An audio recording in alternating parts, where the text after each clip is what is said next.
Good afternoon. What is a cool, grey, and cloudy day? It is Monday, the 28th of August, August bank holiday. I've got a nice hot cup of tea and a box to continue unboxing. And what I am going to pull out of here is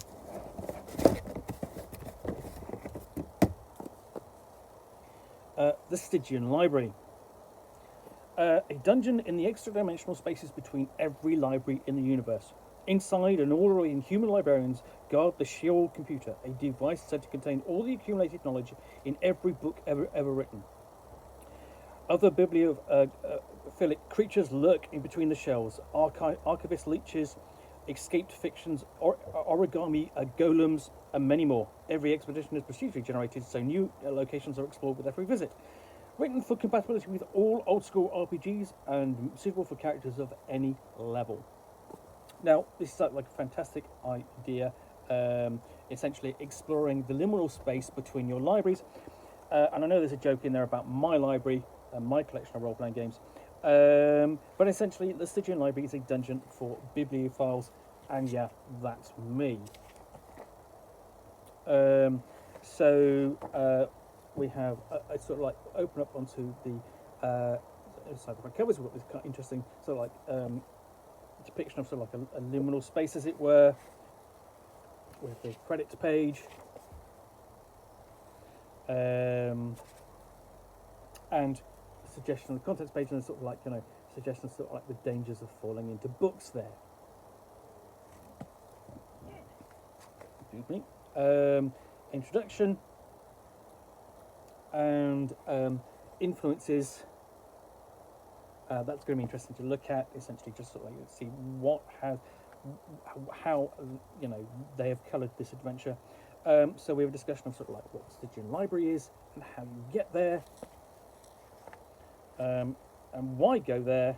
The Stygian Library is potentially infinite in its scope and complexity, touching, however tangentially, on every library built that ever has been built and that ever might be built. So it's almost essentially you are adventuring in sort of like a Tower of Babylon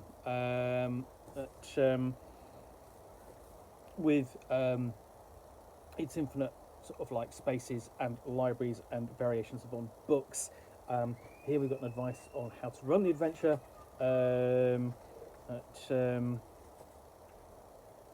And you get sort of feeling that this adventure is very sort of inspired by Borges. So how to run it, you have options here. Here are the basic options. You know, when the players stay here, they remain in the same location. When they go deeper, roll on the depth of layer they're travelling to. When they go back, you know, go back to a previously visited location. And suggestions on how to run it, including running it blindly, running it without any preparation whatsoever, including adding events, settling in, the players essentially settling to a location and rest there, especially if there's furniture. Dealing with in-between locations, life in the library, and how magic works in the library, including extra plane of travel does not work function in the library, teleporting cannot take you out of the library, pathfinding spells and similar divinations work but only temporarily, and so on. How to search for individual books. Oh god, I could do with a guide for that. And then who they might encounter in within the library, including of course the librarians. And then we have the tables of locations and details, random events there, encounters for visitors and intruders, and locations such as the auditorium, boiler room, calculation engine, essentially more specific locations which have been detailed as part of the library. Then we have a catalogue of contents, chained into a lectern, a huge catalogue with pages the size of a human torso bound in black leather. And then the chained lectern and its chapel location. So yeah, it's sort of like that's the the key to the library. We have location of the dissection theatre, so you have the study of the body as well. Display cases. Entrance foyer, furnace, help desks, holding pens. Holding pens is where the room is huge glass back. Okay, you know, and an internal gateway. So also think of this as the Library of Solano, the role-playing game as well, and what might you found out there. You ink vats and also jarred brains, not so rather than brains in jars. Mausoleum, mummy vaults, an ossuary. So you have a library of bones, a paper beehive.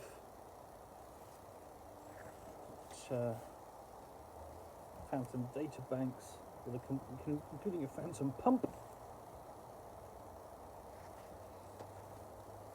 Planetarium. And this is not placed anywhere particular, but essentially in the library in between. And it's really wherever, you know, how can I put it? It's built as you play. It's laid out as you play, or just connected as you play. The aforementioned Shield Lounge or Shield Computer. If you've got a reading lounge, the Shield Computer is part of the library, a vast machine whose calculation drives everything else that happens there. And you have a giant screen. A skeleton collection, and a spider trapdoor. Statuary, steam vents. And the format of these is really nice and clean and simple. You know, it's bullet points for easy reference in play, easy reference when preparing. You know, so that the game master isn't overwhelmed by detail. We have a library of stuffed animals. Siphon of phantom. In the centre of this room is a hollow metal cone, narrow at its base and broad at the top, riddled with holes the size of a ringer. The whole thing looks like a huge sea sponge of coral made of etched metal. And then you have a tea room. So there's something almost at the same time you have this as a setting for an OSR style campaign, but at the same time these are not necessarily always old school Renaissance style settings, places within the library. This is, as I say, somewhere in between, you know, and a tea room is a much more modern concept. So there is a sense of sort of like not just necessarily the medieval of your typical old school Renaissance, but there's modernisms in there as well. So you know you've got tea rooms and gas lamps and funeral urns, and so this would almost fit. You know, if you were running this with something like Into the Odd, which is Dickensian sort of like fantasy, it will work sort of quite well with that. And we have just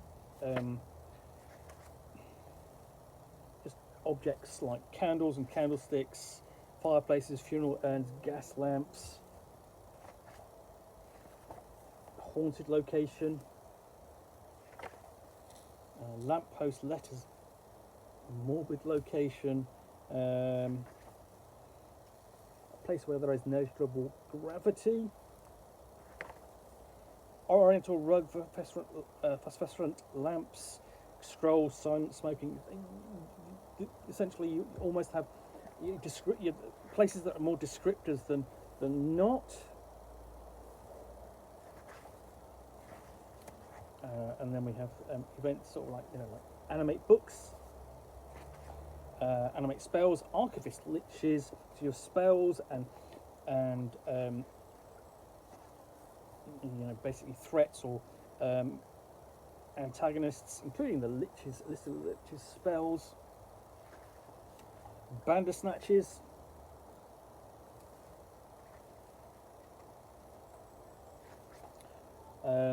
but black oozes and conceptual wells, crawling things. Dust elementals, I've got plenty of those. Educated rodents, thankfully don't have any of those. And escaped fictions.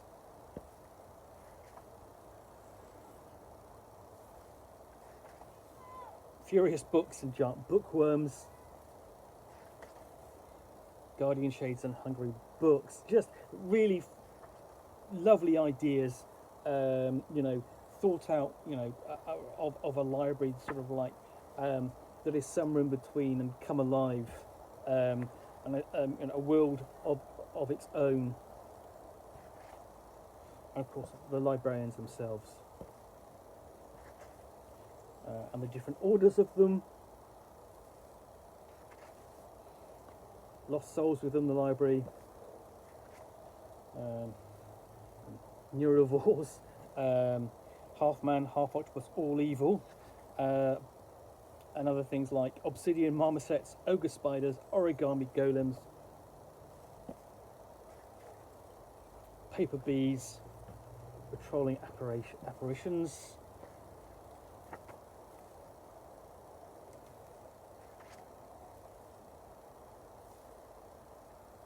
so researchers, Rustmoth, Skull Guardian, the Skeleton Crew.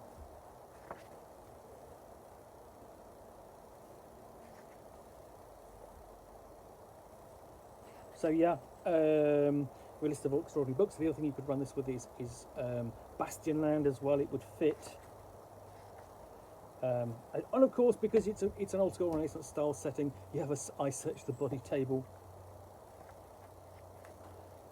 And this will get accompanied by I Search the Room. Room is in the library. Treasure that might be found. Types of books.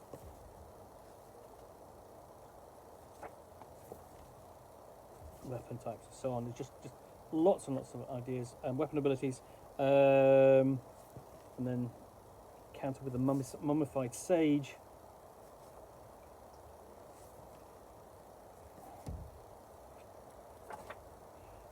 The Neurivore Gourmet. These are major encounters.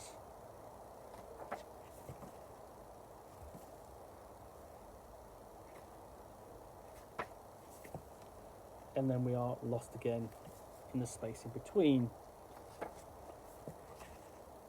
So this is utterly adorable. I really look forward to giving this a good go, good review. But yeah, that's the Stygian Library. So this is, let's say, published by Soul Muppet. Stygian Library, published by Soul Muppet. Anyway, hope you've enjoyed this unboxing in the Nook. If you have, then please do click on the like button down below. And of course, if you've got any comments or feedback, I do appreciate you taking the time to post those. And lastly, if you want to be alerted to get more unboxings in the Nook, where you'll see me out here with a box containing a book or game or campaign setting, which I'll unbox and chat about to the best extent of my knowledge for roughly 10 minutes or so, all of course accompanied by a nice hot cup of tea, then please do click on the subscribe button down below. Thanks for watching another unboxing of Nook. We'll be back again soon with another one. Bye for now.